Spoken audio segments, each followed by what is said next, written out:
What's going on, everyone? Jeremy here from The Quartering, and huge thank you to everybody who's joining up with teamtrees.org. Keep planting those trees and sending your receipts to thequartering@gmail.com, and you may outraise me, and I will have to shave my beautiful, wondrous beard.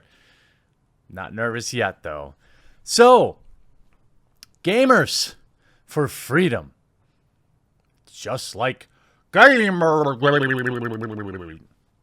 Did I do it right? It's been a while since I've done that, but you knew it would be only a matter of time until the media started to turn on the gaming community for rising up in defense of both free speech, which journos hate, as well as for Hong Kong, which universally, outside of maybe the Chinese government, everybody seems to be pro-democracy and wants the best for Hong Kong. Apparently not Bijan Stephen from The Verge, a subsidiary of Vox and a purveyor, a expert in writing some of the worst takes ever. I'm going to show you the article he wrote yesterday, and then we're going to look at some of his other utter genius. I want to let you guys know I've got two videos for you today here on Saturday, live stream on Sunday, and I do appreciate you always leaving your likes and your comments on the videos. It helps new people find the channel, which YouTube is making more and more difficult these days. Gamers for Freedom is a new group pressuring Blizzard and other publishers about Hong Kong. The movement has been orchestrated by web-focused nonprofit Fight for the Future. I actually disagree with that. I don't know anything about Fight for the Future. And as far as I know, as far as I'm concerned, YouTubers are really driving this, as well as people on Twitter. I've never even, I don't know. You're giving credit to these guys. Maybe they're doing some good things. I don't know. Gaming and politics do mix. Ugh. As the recent furor over Blizzard's censorship of pro-Hong Kong voices has shown. Wait. No, doesn't that actually tell you that they don't mix? Your very first sentence in this article is incorrect. The fact of the matter is they don't mix. If they mixed, then he wouldn't have been banned. It hasn't blown over. I would argue that it pretty much has. Most of my viewers are getting tired of the Blizzard cover news, and there hasn't really been any new news about it. Blizzard's been pretty smart in keeping everybody quiet.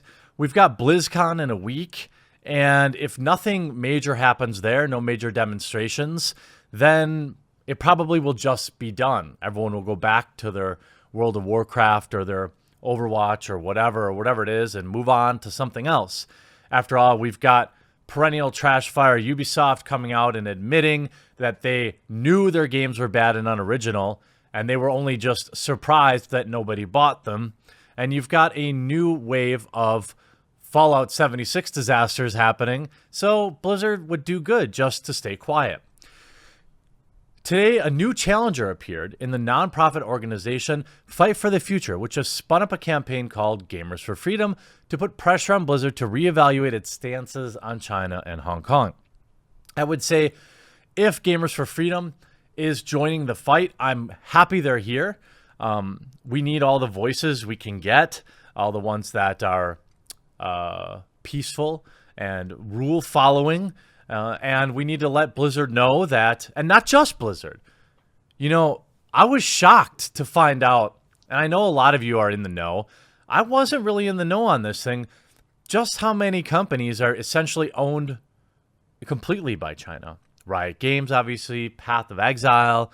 There's a whole bunch of games that are owned there. Now, I think a company owned by China operating in the United States is a little different than a United States-owned company kowtowing to China. You can choose. I'm not saying to never do business with Chinese-owned companies, although, you know, it would probably better to spend your money elsewhere, although it's almost impossible these days. But when you have a Western company bending the knee, that's where people get concerned.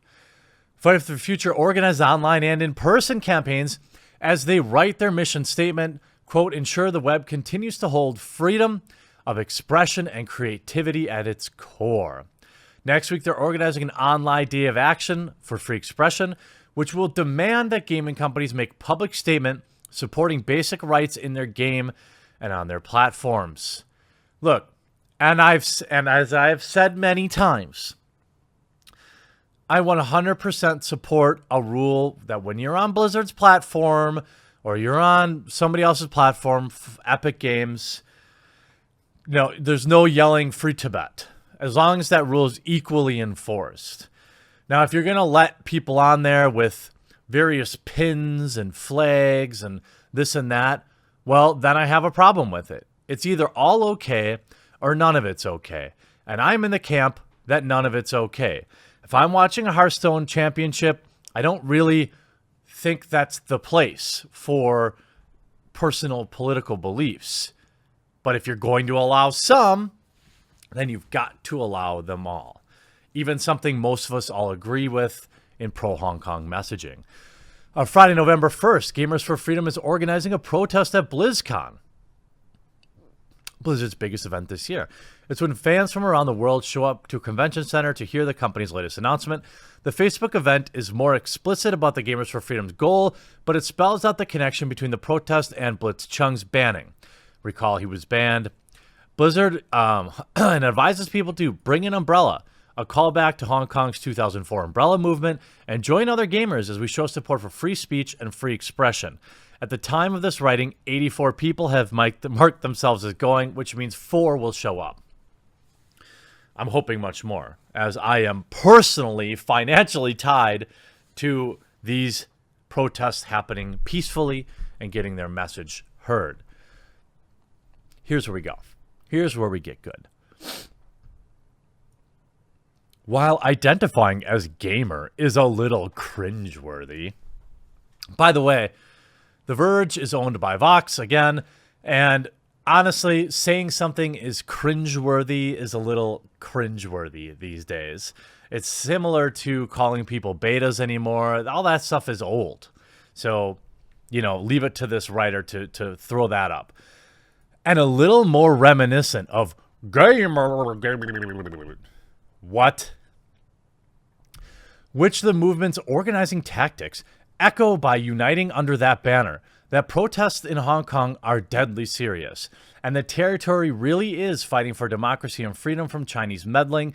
It remains to be seen what will happen both online and at BlizzCon. For now, Gamers for Freedom has a Discord, running lists of game publishers with their views on Hong Kong appended, and a list of, quote, more ethical games to play that aren't Blizzard's. The language is similar to which gamers said during GG. It was ostensibly about ethics and journalism, which was not the case. Actually, it was, but, journalists don't care about the truth. They use a couple of bad actors to push whatever their personal agenda might be.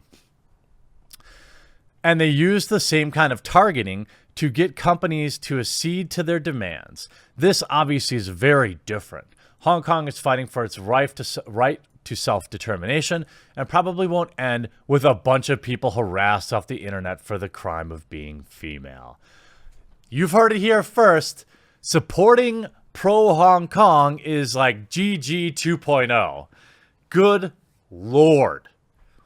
But B. John Stephen also wrote this article. An article about an anime which came out in the 90s, Evangelion,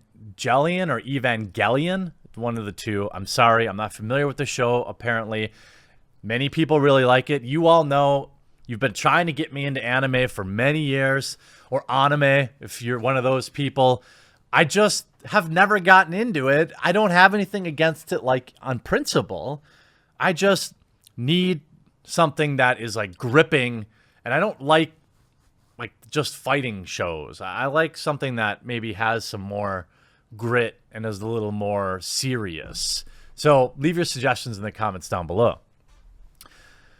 Neon Genesis's Evangelion has returned for a second life on Netflix. Then you go through talking about a little bit about the show, about Shinji, a 14-year-old boy who's been conscripted by his estranged father, who runs a secret intergovernmental agency to pilot an Evangelion against giant space robots. Okay, seems all right. But Bijan will go on to say, currently, we're facing our own seemingly intractable but ultimately solvable problems. Much as Shinji faces the angels, right-wing authoritarianism is on the rise around the globe. That's right. An anime made in the 90s is actually about Drumpf.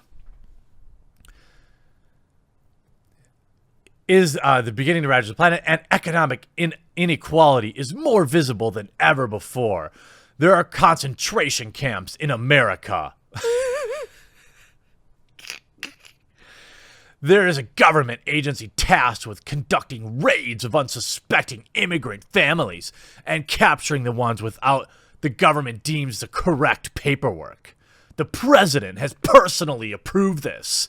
Things are bad, and they're getting almost unstoppably worse, morally and physically. The world is on brink of disaster.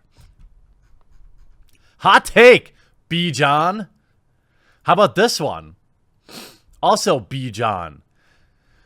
Lil Nas has became Twitter's CEO for a day, and he didn't ban the Nazis. What? There aren't any to ban. He didn't do what? Ban mythical people that you use as a straw man argument to prop up pushing your own ideologies? I don't understand these people. For a long time, I thought they just wrote stupid stuff to get clicks. And I still think a lot of them do that. You see a lot of gamer hate bait and things like that. Call gamers entitled, and you're going to see a lot of traffic. To speak a lot of insane stuff, you're going to see a lot of traffic.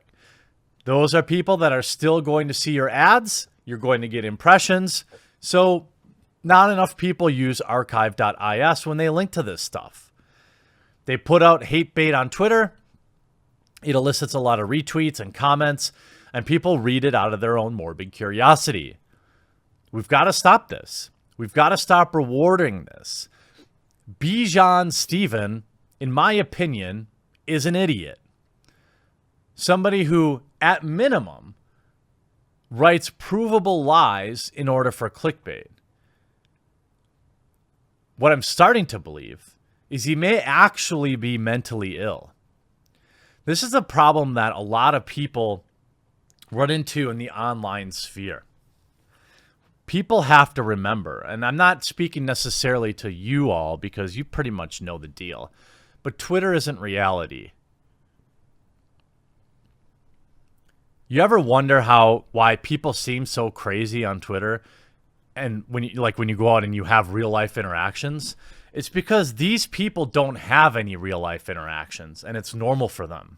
But for those of us that interact with normal people, when we look at Twitter people, we're like, oh, they're crazy. And Twitter has less and less power every year. Yes, there are some big numbers there.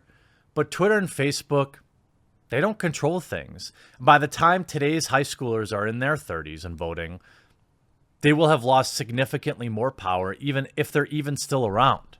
Kids are using TikTok and all this other stuff now. They don't care about Facebook or Twitter. Facebook's already for boomers. Twitter's going to be for boomers soon, too. But nonetheless, it's a great way to look at the crazy people in the world. I hope you enjoyed this video. We'll talk to you again real soon.